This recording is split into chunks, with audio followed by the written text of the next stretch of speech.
എന്താണ് ചെയ്യുന്നതെന്നോ അറിയാത്ത പ്രായത്തിൽ അവരെ പ്രതിഷേധത്തിലേക്ക് തള്ളിവിട്ടവർ തന്നെയാണ് യഥാർത്ഥ പ്രതികളെന്നാണ് ആ അമ്മയുടെ തുറന്നു പറച്ചിൽ. ये बेटी नहीं, देश के बहुत सारे बच्चे, इवन इस समय जितना भी इसी के हैं 10 से 20 वाले, ये सारे ही इस कंडीशन पे आ चुके हैं. और मेरी नम्र निवेदन है पीएम मोदी जी से, प्लीज ये इंस्टाग्राम फेसबुक नए बच्चों के लिए 10 से 20 साल वाले बच्चों के लिए रोक दिया जाए. പാർട്ടികളുടെ സമരത്തെപ്പറ്റി പറഞ്ഞാലും തീരണില്ല. ഈ തീരാക്കഥ തോരാക്കഥ പോലെ. എന്തു ചെയ്യാം, പറയാതിരിക്കാൻ നിവൃത്തിയില്ല. രാജ്യത്തോട് കൂറുള്ള ആർക്കും ഇതിനെതിരെ സംസാരിക്കാതിരിക്കാൻ കഴിയില്ല. പാർട്ടികളേക്കാൾ വലുത് തന്നെയാണ് ഞാൻ ജനിച്ചു വളർന്ന എൻ്റെ മണ്ണ്, എൻ്റെ രാജ്യം. നമ്മൾ പ്രതിജ്ഞയിൽ പറയാറുണ്ട് സ്കൂൾ അസംബ്ലിയിലൊക്കെ അല്ലേ, ഇന്ത്യ എൻ്റെ രാജ്യം, എല്ലാ ഇന്ത്യക്കാരും എൻ്റെ സഹോദരി സഹോദരന്മാരാണ്. വാക്യങ്ങൾ അതേപടി നിവർത്തിയാക്കുകയാണ് നമ്മുടെ പ്രധാനമന്ത്രി ചെയ്തിട്ടുള്ളത് ഈ സമരം ചെയ്തവർക്കെതിരെ. കാരണം അദ്ദേഹം അവരെ ഇല്ലാതാക്കി കളഞ്ഞില്ല. എല്ലാ പൗരന്മാരെ പോലെ തന്നെ ഈ CJP സമരം ചെയ്ത എല്ലാ ആളുകളെയും അദ്ദേഹം പരിഗണിച്ചു. രാജ്യത്തിലെ പൗരന്മാരാണ് അവർ. പ്രധാനമന്ത്രി ബുദ്ധിയുള്ള കൂട്ടത്തിലാണ്. അദ്ദേഹത്തിനറിയാം ഇത് മനഃപൂർവ്വമുള്ള കലാപമാണ്. ഇതിൽ മരണങ്ങളൊക്കെ ഒത്തിരി വന്നു ചേർന്നിട്ടുണ്ടെങ്കിൽ പിന്നെ അതായിരിക്കും പ്രശ്നം രൂക്ഷമാവുകയുള്ളൂ. രാജ്യത്തിലെ ഭരണാധികാരിയെ നീക്കം ചെയ്യണം എന്നുള്ള മുദ്രാവാക്യങ്ങൾ വന്നുകൊണ്ടിരിക്കും. എന്തായാലും ആ തന്ത്രമൊന്നും ഫലിച്ചില്ല. പ്രധാനമന്ത്രി അതിവിദഗ്ധമായി അതിബുദ്ധിപരമായി തന്നെ സോഷ്യൽ മീഡിയ വഴി തന്നെ ജൻസിനെ കൈകാര്യം ചെയ്തു. ലോകത്തിലെ ഏറ്റവും കൂടുതൽ ഫോളോവേഴ്സ് ഉള്ള ഭരണാധികാരി നേതാവാണ് അദ്ദേഹം.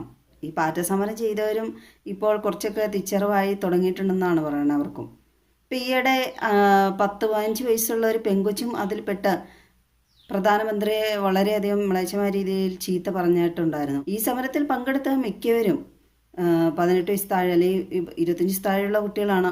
പിന്നെ മുതുക്കന്മാരുമാണ്, മുതുക്കികളൊക്കെയാണ് പോയേക്കണേ ഈ സെലിബ്രിറ്റീസ് എന്ന് പറഞ്ഞുകൊണ്ട്. ആ ചീത്ത പറഞ്ഞ പെൺകുട്ടിയുടെ മാതാവ് അതീവ ദുഃഖിതയായി ഈയിടെ അഭിമുഖങ്ങളൊക്കെ കൊടുത്തിട്ടുണ്ട് വാർത്താ ചാനൽ. മകള് സോഷ്യൽ മീഡിയ വഴി തെറ്റിനയിക്കപ്പെട്ടതാണ്, അങ്ങനെയാണ് ഈ സമരത്തിൽ പങ്കെടുത്ത മാതാപിതാക്കൾ അറിഞ്ഞിട്ടില്ല എന്നുള്ള രീതിയിലാണ് മിക്ക കുട്ടികളുടെ അതെ കേട്ടോ. രാജ്യത്തിനെതിരെ ഇതുപോലെ ആക്കുകയാണെങ്കിൽ മിക്കവരും വീട്ടിൽ കയറ്റിയില്ല എന്നൊക്കെ കണ്ടായിരുന്നു ഈയിടെ ന്യൂസുകളിലൊക്കെ. ആ പെൺകുട്ടിയുടെ അമ്മ പറഞ്ഞിരിക്കുന്ന ഈ പ്രധാനമന്ത്രി ആയതുകൊണ്ടാണ് ക്ഷമിച്ചത്, അദ്ദേഹത്തെ വളരെയധികം ആദരിച്ചുകൊണ്ട് പുകഴ്ത്തിക്കൊണ്ട് തന്നെയാണ് പറഞ്ഞിരിക്കുന്നത്.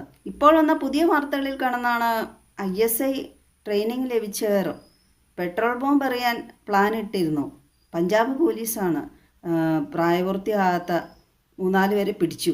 അപ്പോഴാണ് ഞെട്ടിക്കുന്ന വെളിപ്പെടുത്തലുകൾ പുറത്തു വന്നത്. പ്രായപൂർത്തിയാകാത്ത 4 പേര് ഉൾപ്പെടെ 9 പേരെയാണ് പഞ്ചാബ് പോലീസ് പിടിച്ചത്. ഇത്തരത്തിൽ കുറച്ച് പേര് ആ CJP സമരത്തിൽ കയറിയിട്ടുണ്ടായിരുന്നു ഈ ഉദ്ദേശത്തോടുകൂടി. പിന്നെ നമ്മുടെ ഗവൺമെൻറ് അധികാരികളൊക്കെ അത്രയ്ക്കും വിജിലൻ്റ് ആയതുകൊണ്ട് അവരുടെ ഉദ്ദേശം നടന്നില്ല. ഈ സമരം നടത്താൻ പോകുമ്പോൾ ഇതുപോലെ വളരെയധികം ആളുകൾ അതിൽ പങ്കെടുക്കുമ്പോൾ തീർച്ചയായും ബോംബ് ഭീഷണി രീതിയിൽ എന്തെങ്കിലും രീതിയിൽ മറ്റുള്ള ശത്രുക്കളാൽ ആക്രമിക്കപ്പെടാൻ സാധ്യതയുണ്ട് എന്നുള്ള ഒരു ബോധം ഇല്ലല്ലോ. വെറുതെ വിദ്യാഭ്യാസത്തിൻ്റെ പേരിൽ സമരം ചെയ്യുന്നു. പഠിച്ചാലില്ലെങ്കിൽ ജീവിക്കാൻ പഠിച്ചിട്ടല്ലേ കാര്യം. നേരെ ഒന്നോടെ വഴി തെറ്റിക്കാനായിട്ട് ഇവിടുന്ന് കുറേ സെലിബ്രിറ്റീസുകൾ പോയല്ലോ. രഞ്ജിനി ഹരിദാസൊക്കെ 40-45 വയസ്സായ സ്ത്രീയാണ്. എന്ത് ഉദ്ദേശത്തിലാണ് ജൻസിയുടെ കൂടെ ജൻസി അതുകൊണ്ട് പോയതെന്നറിയില്ല. ദുരുദ്ദേശം തന്നെയാണ്. ഫണ്ടിങ് വന്നിട്ടുണ്ടല്ലോ, അതാണല്ലോ മേക്കപ്പ് ആർട്ടിസ്റ്റിനെ പൊക്കി ചുമന്നുകൊണ്ട് പോയത്. എന്നിട്ട് കുട്ടികളുടെ കൂടെ ഞാൻ നിങ്ങളുടെ കൂടെയുണ്ട്. ഇതിനും വലിയ എന്തെല്ലാം ഈ കേരളത്തിൽ നടന്നിട്ടുണ്ട്. അന്നേരം ഇതൊക്കെ എവിടെ പോയി കിടക്കുമായിരുന്നു. ഈ രാജ്യത്തിൽ സാമൂഹികപരമായി ബാധിക്കുന്ന എല്ലാ പൊതുജനങ്ങളെ ഒരുപോലെ ബാധിക്കുന്ന എന്തെല്ലാം കാര്യങ്ങളുണ്ടായിരുന്നു. വിലക്കയറ്റം ഉണ്ടായിരുന്നു. വിലക്കയറ്റമൊക്കെ ഉണ്ടാകുമ്പോൾ ഒരു മനുഷ്യനെയും കാണില്ല. ഈ സെലിബ്രിറ്റീസ് എന്ന് പറയുന്ന സാധനങ്ങളൊക്കെ അവിടെ പോയോ. കണക്കിലധികം ആളുകൾ ഒത്തുകൂടുന്നതിന് വേണ്ടി മനഃപൂർവ്വം ടാർഗറ്റ് ചെയ്ത് അങ്ങനെ കരുതിക്കൂട്ടിയെടുക്കുന്ന ഒരു കലാപമാണെന്നുള്ളത് ചിന്തിക്കാനുള്ള ഒരല്പം ബോധം പോലും പുതിയ കുട്ടികൾക്കില്ലാതായിപ്പോയി. പിന്നെ ഈ സെലിബ്രിറ്റീസ് എന്ന് പറഞ്ഞ മുതുക്കന്മാരെ അല്ലാത്തവരൊക്കെ പോകുന്നവർക്ക് ഫണ്ടിങ് വരുന്നുണ്ടല്ലോ, അതും ആ കുട്ടികൾക്ക് ചിന്തിക്കാൻ കപ്പാസിറ്റി ഇല്ലാതെ. ആ കുട്ടികളൊക്കെ വിചാരിക്കുന്ന അവരോടുള്ള സ്നേഹം കൊണ്ടാണ് ഇങ്ങനെ സെലിബ്രിറ്റീസൊക്കെ വരുന്നതും അവരെ കയ്യിലെടുക്കുന്നതെന്നാണ്. അവരെ ബ്രെയിൻ വാഷിങ് നടത്തുന്നതാണെന്നുള്ള അവർക്ക് മനസ്സിലാവുന്നില്ല. സിനിമാ താരങ്ങളൊക്കെ കൂടുതലും കുട്ടികളെ സപ്പോർട്ട് ചെയ്യുന്ന അവരെ സിനിമ കാണാൻ ആൾക്കാർ വേണം. ഈ സമരത്തിന് ശേഷം കണ്ടില്ലേ, ഈ സമരത്തിൽ പങ്കെടുത്ത സെലിബ്രിറ്റീസിൻ്റെ അഴിഞ്ഞാട്ട് പാർട്ടി, അതിലവർക്ക് ഭക്ഷണം വിതരണം ചെയ്ത ആളെ ക്ഷണിച്ചില്ല. അയാൾ ഫ്രീ ആയിട്ടാണ് ഭക്ഷണം വിതരണം ചെയ്തത് എന്നും പറഞ്ഞ അയാളുടെ വലിയ കരച്ചിലൊക്കെ ആയിരുന്നു സോഷ്യൽ മീഡിയയിൽ. രഞ്ജിനി ഹരിദാസൊക്കെ മദ്യപിച്ച് കുത്താടി ഒരാളുടെ കൂടെയുള്ള വീഡിയോയൊക്കെ സമൂഹ മാധ്യമങ്ങളിൽ വന്നിട്ടുണ്ടായിരുന്നു. ക്കേണ്ടത് എന്ന് സന്ദേശമാണ് ഇതുങ്ങൾ നൽകുന്നത്. അതിനുശേഷം ഇവരൊക്കെ തനിനിറ ഏകദേശം ഇവർ തന്നെ പുറത്തു വിടുന്നുണ്ടല്ലോ സോഷ്യൽ മീഡിയ വഴി വീഡിയോസൊക്കെ ആയിട്ട്. അപ്പോൾ കുട്ടികൾക്കൊക്കെ കുറച്ച് അതിൽ പങ്കെടുത്തവർക്ക് ബോധമൊക്കെ വന്നിട്ടുണ്ടെന്ന് തോന്നുന്നു. കേരളത്തിൽ നിന്നുള്ള സെലിബ്രിറ്റീസൊക്കെയാണ് കൂടുതലും ഈ സമരത്തിൽ പങ്കെടുക്കാൻ പോയത് എന്നാണ് തോന്നുന്നത്. അതിൻ്റെ അർത്ഥം എന്താ? പൈസയ്ക്ക് വേണ്ടി പണത്തോടെ ആർത്തി മൂത്ത പോയിരിക്കുന്നത്. അവർ ഉറപ്പാണല്ലോ, പൈസ കിട്ടിയില്ലെങ്കിൽ അവർ പോവില്ലല്ലോ.